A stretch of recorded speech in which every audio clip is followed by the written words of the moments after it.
Hello everyone. BEd semester 4 का जो paper है जेंडर स्कूल एंड सोसाइटी, उसमें एक टॉपिक है इम्पोर्टेंस ऑफ स्कूल, विद्यालय का महत्व। उसके बारे में आज हम लोग इस वीडियो में देखने वाले हैं और यह नोट्स आपके लिए हिंदी एंड इंग्लिश दोनों में रहने वाला है। और जो भी चैनल पर नए हैं, चैनल को सब्सक्राइब भी कर लें, क्योंकि इस चैनल पर आपको बीएड रिलेटेड सारे नोट्स हिंदी एंड इंग्लिश में मिलते हैं। तो हम लोग यहाँ सबसे पहले देखते हैं इंपॉर्टेंस ऑफ स्कूल क्या है। तो विद्यालय का महत्व, जैसे कि आज का डेट में और पहले का डेट में भी बहुत ज़्यादा ही था।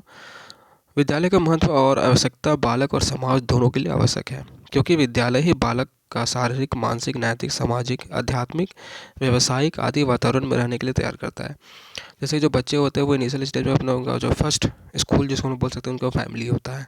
ठीक है, वो परिवार में जितना बहुत कुछ सीख सकते हैं, ठीक है, लेकिन वो कंप्लीट चीज़ों को घर में ही रह करके नहीं सीख सकते हैं। उनको एक आउटर इन्वायरमेंट चाहिए होता है, जिसमें वो बाहरी लोगों से संपर्क बना सके, बाहरी लोगों से मिल सके और सामाजिक तौर पे जुड़ सके लोगों से। तो वह काम जो करता है वो विद्यालय ही करता है।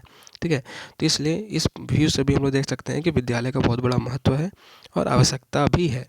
ठीक है, बालक के लिए भी और समाज के लिए भी, क्योंकि स्कूली जो होता है वो किसी बच्चे का शारीरिक तौर पे, मानसिक तौर पे, नैतिक तौर पे, सामाजिक, आध्यात्मिक और व्यावसायिक तौर पे उसका ऑलराउंड डेवलपमेंट करता है।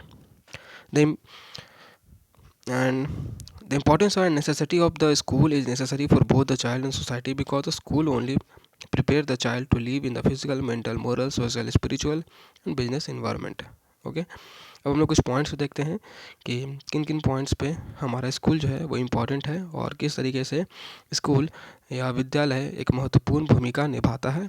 ओके, तो कुछ पॉइंट्स देखते हैं। सबसे पहला अरेंजमेंट ऑफ स्पेशल इन्वायरमेंट। विद्यालय क्या करता है, एक विशेष वातावरण प्रोवाइड करता है। विद्यालय एक विशेष वातावरण तैयार करता है जिसमें बालक का जीवन नियमित, रुचिपूर्ण तथा सामान्य होता है। इसमें वातावरण में रहकर बालक शारीरिक, मानसिक, नैतिक, आध्यात्मिक, व्यावसायिक तथा बौद्धिक विकास करता है, जो बालक के जीवन में विशेष महत्व रखता है। जो चीज़ वो अपने फैमिली में रह करके, फैमिली इन्वायरमेंट में रह करके जिन चीज़ों को वो नहीं सीख सकता है, क्योंकि फैमिली उसको सभी चीज़ें नहीं सिखा सकती है, लेकिन वही जब वो स्कूल में जाता है तो स्कूल में उन सभी चीज़ों को इसको सिखाया जाता है, या फिर वो खुद से भी उन चीज़ों को ऑब्जर्व करता है, वो खुद भी सीखता है, एक्सपीरियंस करता है। तो विद्यालय क्या है कि एक स्पेशल इन्वायरमेंट प्रोवाइड करता है बच्चे को। नेक्स्ट है the link connecting the family and the world. विद्यालय क्या है, एक लिंक के तौर पर भी काम करता है, एक कड़ी के तौर पर भी काम करता है, जो कि फैमिली और वर्ल्ड के बीच में कनेक्शन जोड़ता है बालक के लिए। बालक परिवार में रहकर बहुत सारी बातों को सीखता है, जैसे प्रेम, दया, त्याग, सहयोग, अनुशासन, आदर इत्यादि। इसलिए परिवार को बालक की प्रथम पाठशाला कहा जाता है, परंतु परिवार के दायरे सीमित होते हैं। ओके, जैसे हम लोग बात किया कि परिवार सब कुछ नहीं सिखा सकता है, वो कुछ लिमिट चीज़ें को ही बच्चों में ला सकता है, और जो नेबर्स होते हैं वो भी कुछ चीज़ों को ही वो ला सकते हैं, बच्चे के अंदर डेवलपमेंट ला सकते हैं, ओवरऑल सभी डेवलपमेंट नहीं ला सकते हैं।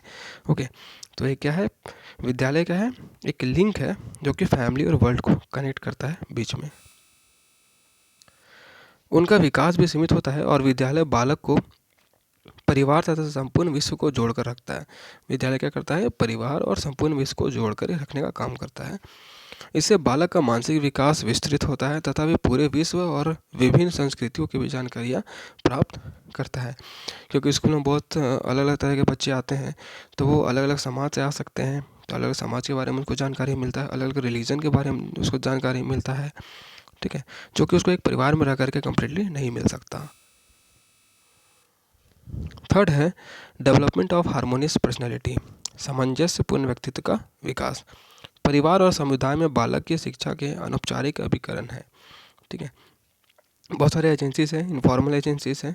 ठीक है, फैमिली और जो कम्युनिटी है वो क्या है, एक इनफॉर्मल एजेंसी है चाइल्ड के एजुकेशन में, जबकि विद्यालय जो है वो फॉर्मल है, इसका कोई निश्चित उद्देश्य तथा कार्य नहीं होता है, और विद्यालय एक औपचारिक अभिकरण है, एक फॉर्मल, ठीक है, एजेंसी के तौर पे विद्यालय काम करता है, जिसका अपना निश्चित उद्देश्य तथा कार्य होते हैं, जो बालक के विकास में प्रयत्नशील रहता है, जिसके फलस्वरूप बालक के व्यक्तित्व का विकास होता है तथा दोनों का सामंजस्यपूर्ण विकास होता है। स्कूल का पास मोटिव रहता है, एक खास मोटिव रहता है, उद्देश्य रहता है, ऑब्जेक्टिव रहता है कि उसको किस लिए काम करना है या फिर वो किस लिए काम कर रहा है। ठीक है, तो स्कूल का क्या काम रहता है कि हार्मोनियस पर्सनैलिटी डेवलपमेंट का काम करना किसी बच्चे के अंदर में, ताकि उसका संपूर्ण विकास अच्छे तरीके से हो सके। ओके, जबकि परिवार समुदाय इस चीज़ों को कम्प्लीटली नहीं दे सकता है, वो अनौपचारिक तौर पे वो काम करता है। फोर्थ है introduction to the complexity of life, जीवन की जटिलता का परिचय। विद्यालय भी जो है वो जीवन का जटिलता को सामने लाता है। किस तरीके से जीवन जो है वह एक हम लोग बोल सकते हैं जटिल है। प्राचीन काल में मनुष्य का जीवन बहुत ही सरल और सुखद था, परंतु आज मनुष्य का जीवन काफ़ी जटिल हो गया है। मनुष्य को प्रत्येक क्षेत्र में संघर्ष करना पड़ रहा है। अतः विद्यालय इन्हीं आवश्यकताओं से बच्चों को परिचित कराता है ताकि भविष्य में इन जटिलताओं का सामना कर सके। स्कूल में क्या होता है कि बच्चों को ऑलरेडी जो है वो चीज़ों के बारे में सिखाया जाता है कि आगे उनको किस तरीके से आगे लाइफ में जाना है, ठीक है, लाइफ कैसा है, तो सभी चीज़ों के बारे में बच्चों को स्कूल में ही अवगत कराया जाता है उनको, ठीक है, कि आपको किस तरीके से अपनी खुद में मेहनत करना चाहिए, आपको किस फील्ड में जाना चाहिए, किस स्ट्रीम लेना चाहिए, क्या करियर चूज़ करना चाहिए, आपका टैलेंट क्या है। इन सभी चीज़ों को वो स्कूल बच्चों को उसके अंदर से जागृत करता है, ठीक है, जो लाइफ है उसका जटिलता के बारे में उसको परिचित करवाता है स्कूल। फिफ्थ है development of multifaceted cultural consciousness, बहुमुखी सांस्कृतिक चेतना का विकास। अब इसको देखते हैं। जब बालक अपने परिवार से विद्यालय आता है तब वह अन्य परिवारों, संस्कृति तथा समुदायों के बालकों के संपर्क में आता है तथा साथ में शिक्षा ग्रहण करता है। अन्य बालकों के संपर्क में आने से वह उनकी संस्कृतियों को जानने लगता है तथा उन पर आदर और श्रद्धा का भाव रखता है। इसलिए विद्यालय को बहुमुखी संस्कृति के विकास का प्रमुख अभिकरण कहा जाता है। स्कूल का एक इम्पॉर्टेंट जो है वो मल्टीफेसेटेड कल्चर एजेंट के तौर पे भी देखा जाता है, क्योंकि जब बच्चा स्कूल में जाता है तो वो डिफरेंट लोगों के डिफरेंट जो सोसाइटी से आते हैं या डिफरेंट रिलीजन से जो बिलोंग करते हैं उनके साथ वो संपर्क बनाता है, तो सभी चीज़ों का वो रेस्पेक्ट करता है। उनका जो श्रद्धा है, ठीक है, अपने धर्म को लेकर के उसको भी रेस्पेक्ट करने के लिए वो सीखता है, ठीक है। इसलिए विद्यालय को एक मल्टीफेसेट कल्चर के तौर पे देखा जाता है। सिक्स्थ है school is a better place of education than home, जो आप एजुकेशन जो है वो घर पे नहीं दे सकते, उससे ज़्यादा बेटर आप स्कूल में दे सकते हैं। विद्यालय को घर की अपेक्षा शिक्षा का उत्तम स्थल माना गया है, क्योंकि बालक घर की अपेक्षा विद्यालय में अधिक सीखता है। विद्यालय में बालक अन्य बालकों के संपर्क में आता है तथा उनसे बहुत सी बातों को सीखता है, जैसे उनकी आदतें, रुचियाँ, सोच, विचार आदि को देखते हुए और सीखते हैं। विद्यालय में बालक घर की अपेक्षा ज़्यादा अनुशासित बनते हैं, डिसिप्लिन में रहते हैं तथा अपने उद्देश्यों को प्राप्त करते हैं। अतः बालक घर की अपेक्षा विद्यालय में ज़्यादा सीखता है। उम्मीद करते हैं समझ में आ गया होगा। सेवंथ है क्रिएशन ऑफ एजुकेटेड सिटीजन्स, एक शिक्षित नागरिक के तौर पे, जो कि एक विद्यालय का मोटिव भी होता है, ऑब्जेक्टिव भी होता है कि वो अपने बच्चे को एक शिक्षित नागरिक के तौर पे वो डेवलप करें। विद्यालय ही एक ऐसा संस्था है जो शिक्षित नागरिकों का निर्माण करती है, क्योंकि एक प्रजातांत्रिक देश में एक शिक्षित नागरिक ही अच्छे देश का निर्माण करती है। शिक्षा को बढ़ावा देने के लिए निःशुल्क और अनिवार्य शिक्षा की व्यवस्था की गई है, फ्री एंड कंपलसरी एजुकेशन, ताकि अधिक से अधिक नागरिक शिक्षित हो।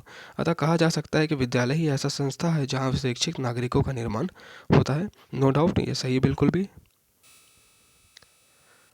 8 पॉइंट है कॉपरेशन ऑफ वेरियस एजेंसी।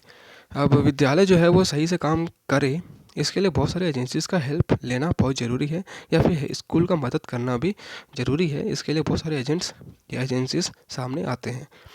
विद्यालय को विभिन्न अभिकरणों जैसे परिवार, समुदाय तथा राज्य जैसे अभिकरणों के सहयोग के बिना विद्यालय अपने उद्देश्य को पूर्ति नहीं कर सकता है, ठीक है। विद्यालय को अगर अपने ऑब्जेक्टिव्स को कंप्लीट करने हैं तो उसको परिवार, कम्युनिटी, सोसाइटी सबसे हेल्प लेना ज़रूरी है, ठीक है।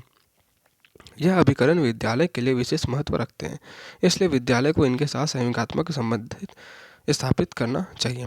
स्कूल को सोसाइटी, समाज को देखते हुए काम करना चाहिए। ऐसा नहीं कि बस सोसाइटी, समाज में देख ही नहीं रहे हैं कि क्या सोसाइटी में या समाज में क्या बदलाव देखने को मिल रहा है, इस चीज़ को हम नोटिस कर ही नहीं रहे हैं और बस अपने मन से हम अपने काम किए जा रहे हैं, तो वो गलत हो जाएगा।